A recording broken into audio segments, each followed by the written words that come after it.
झारखंड की राजधानी रांची लगातार मेडिकल हब के रूप में देखा जा रहा है और ऐसे में नया नाम जुड़ रहा है। पुराने भरोसे नाम को बदलकर आलम हॉस्पिटल अब नया अस्पताल एक खोलने जा रहा है और उसका नाम है मां एंड सन रिसर्च हॉस्पिटल। और उस हॉस्पिटल में हर तरह की आधुनिक सुविधाएं उपलब्ध होगी, जैसे रोबोटिक सर्जरी और अन्य प्रकार की सुविधाएं उपलब्ध होगी। कल इसका उद्घाटन होना, इसकी जानकारी देने के लिए आज एक प्रेस वार्ता का आयोजन किया गया था। मौके पर क्या कुछ जानकारी दी गई, आइए आपको सुनाते हैं। बैरियाट्रिक सर्जरी यहाँ कहीं नहीं हो रहा है, उस सर्जरी को भी हम लोग स्टार्ट कर रहे हैं। थर्ड है कि जो लेप्रोस्कोपिक सर्जरी होता था वो बहुत कम और बहुत सिर्फ गॉल ब्लैडर की सर्जरी या अपेंडिक्स की सर्जरी करते थे, लेकिन डॉक्टर उबर गंगाराम हॉस्पिटल से 2 साल की ट्रेनिंग लेप्रोस्कोपिक सर्जरी का लेके आए हैं और ये लेप्रोस्कोपिकली सब सर्जरी कर रहे हैं, चाहे वो किडनी का हो, चाहे वो स्प्लीन का हो, चाहे वो ये आंतड़ी में कोई गड़बड़ी है उसका हो। तो ये सर्जरी ये कर रहे हैं। पेशेंट को कितना फायदा है, दूसरे दिन चला जा रहा है, तीसरे दिन चला रहा है। हर्निया का जो प्रॉब्लम होता है, जिसके लोग बाहर जाते थे, तो किसी तरह का खराब से खराब हर्निया है। हम देखे 2-3 महीना में जो इन्होंने दिखाया, तो हर्निया की सर्जरी इतनी अच्छी हो रही है कि आदमी उसको देख करके अप्रिशिएट कर रहा है और वो पेशेंट को कोई तकलीफ नहीं हो रही। बाहर से कोई इंसिजन नहीं है, कोई कट नहीं है, सिर्फ 2-3 होल होता है, उसी होल से हम लोग अंदर रिपेयर करते हैं। रिपेयर करके उसमें हम लोग डालते हैं जो सिंथेटिक मटेरियल, जिसको मेश कहा जाता है। तो मेश का एप्लीकेशन इन्होंने बहुत अच्छा तरह कराया है और किया है और सब मरीज बहुत खुश हैं। तो ये 3-4 जो चीज़ें नहीं हो रही थी, वो चीज़ हम लोग शुरू किए हैं यहाँ पर।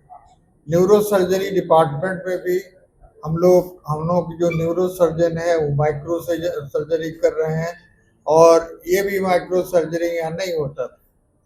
रोबोटिक सर्जरी में हार्ट का ऑपरेशन बहुत इजी हो गया। यहाँ जो चीरा लगा करके करना पड़ता था वो अब नहीं किया जाता है, अब साइड से यहाँ पर अंदर जाने का हो गया है।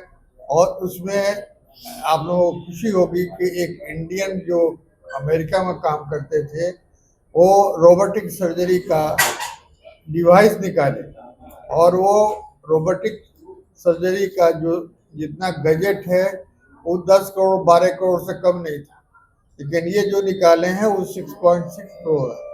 और वो भी अभी हम लोग अपने यहाँ डिमॉन्स्ट्रेशन कराए थे, तो उसमें ऐसा है कि 40% पेशेंट को पेमेंट करना, ये हॉस्पिटल को पेमेंट करना पड़ता है और बाकी 3 साल वो टाइम देता है कि 3 साल के बाद 20% करके रिमेनिंग अमाउंट पे कर दीजिए। तो हम लोगों के लिए भी एक इजी हो गया है। और रोबोटिक सर्जरी में ये भी है कि अगर हम यहाँ पेशेंट को सुला देते हैं बेहोश करके, रोबोट लगा देते हैं, तो दिल्ली से हम उसको टेलीकास्ट कर सकते हैं और दिल्ली से ऑपरेशन जो होगा वो यहाँ हमारे मरीज का हो जाएगा। This is called telecast surgery. तो टेलीकास्ट सर्जरी का भी प्रोविजन हम लोग किए हुए हैं। मान लीजिए किसी का हार्ट बहुत खराब है और ऑपरेशन ऐसे ओपन करने में बहुत दिक्कत है और वो गरीब है, नहीं जा सकता है कहीं, तो उसको टेली सर्जरी से हम लोग उसको मदद करेंगे। तो ये सब नई चीज़ें हैं जो हम यहाँ स्टार्ट कर रहे हैं। उसके अलावा हमारे यहाँ का जो बेड है, जो रूम है, वो बहुत सोफिस्टिकेटेड है। आप घूम करके देखिएगा। ओटी है वो बहुत सोफिस्टिकेटेड है। आईसीयू में एनआईयूसी है, जो छोटे बच्चे होते हैं, तो पैदा होने के जस्ट बाद हम लोग बच्चे को ट्रांसफर कर देंगे वहाँ। माँ को हम लोग जहाँ वो कहेगी इसमें वार्ड में रखना है या रूम में रखना है, जैसा वो पसंद करेगी वो वहाँ चली जाएगी। लेकिन बच्चों का और माँ का दोनों का प्रोटेक्शन यहाँ पर है। उन लोगों को किसी तरह के प्रॉब्लम नहीं है, कहीं जाने की जरूरत नहीं है। तो ये सब फैसिलिटी इस हॉस्पिटल में हम लोगों ने शुरू किया है और अब कल के बाद से हम लोग ये सब काम करना शुरू करेंगे। रोबोटिक सर्जरी में वो हम लोग किडनी ट्रांसप्लांट रणवीर सर के गाइडेंस में और लीवर ट्रांसप्लांट भी हम लोग का जो पाइपलाइन में है वो आगे हम इंशाल्लाह जल्दी शुरू करने वाले हैं। और लीवर ट्रांसप्लांट और किडनी ट्रांसप्लांट में भी रोबोटिक सर्जरी का रोल है। उसमें भी जो डोनर का जो निकालते हैं तो वो रोबोटिक से ही होता है। और ये जो हॉस्पिटल है ये जो बना है ये प्रॉपर NABH के नॉर्म से बना है और जितना ट्रीटमेंट हम करेंगे वो सारा एविडेंस बेस होगा। जो एविडेंस बेस है बाय द बुक्स वो हम करेंगे।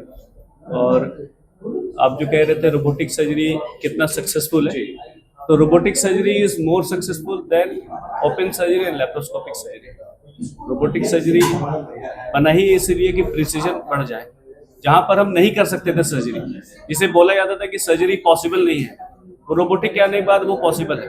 जैसे आपने बताया कि यूएसए में बैठे डॉक्टर जो है रांची में बैठे पेशेंट का जो है वो ट्रीटमेंट कर सकते हैं, वहाँ से ऑपरेशन कर सकते हैं। रोबोटिक सर्जरी से ये पॉसिबल है। ये वाली चीजें लोगों की नहीं है, कई लोग जानते भी नहीं इसके बारे में। इसके बारे में क्या बताएं? ये रोबोटिक सर्जरी से पॉसिबल है। मतलब अगर हमारे पास रोबोटिक मशीन है, कंसोल है, तो ये पॉसिबिलिटी है। यूएसए में बैठे डॉक्टर इंडिया में रांची में, झारखंड में रांची में ऑपरेशन कर सकते हैं और कर रहे हैं। ये कब से शुरू हो जाएगा? ये जिस दिन से रोबोट हमारे पास आएगा हम उस दिन से शुरू कर सकते हैं। और यहाँ पर लोग कर रहे हैं। यहाँ पर इंडिया में बहुत सारे ऐसा सेंटर है जो ट्रांस अटलांटिक सर्जरी कहते हैं, ट्रांस कॉन्टिनेंटल, वो सर्जरी पॉसिबल हो जाएगी। ठीक 10 bed neonatal intensive care unit है, 4 मॉड्यूलर OT है और इसमें 12 फर्निश्ड डिलक्स केबिन है जिसमें स्वीट रूम भी है और अराउंड 20 जनरल वार्ड बेड है।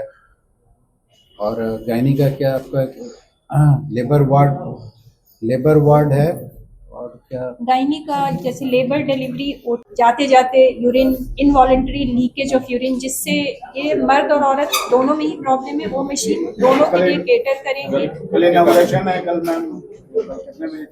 कार्यक्रम की क्या कुछ जानकारी? 11:30 बजे से हम स्टार्ट कर रहे हैं।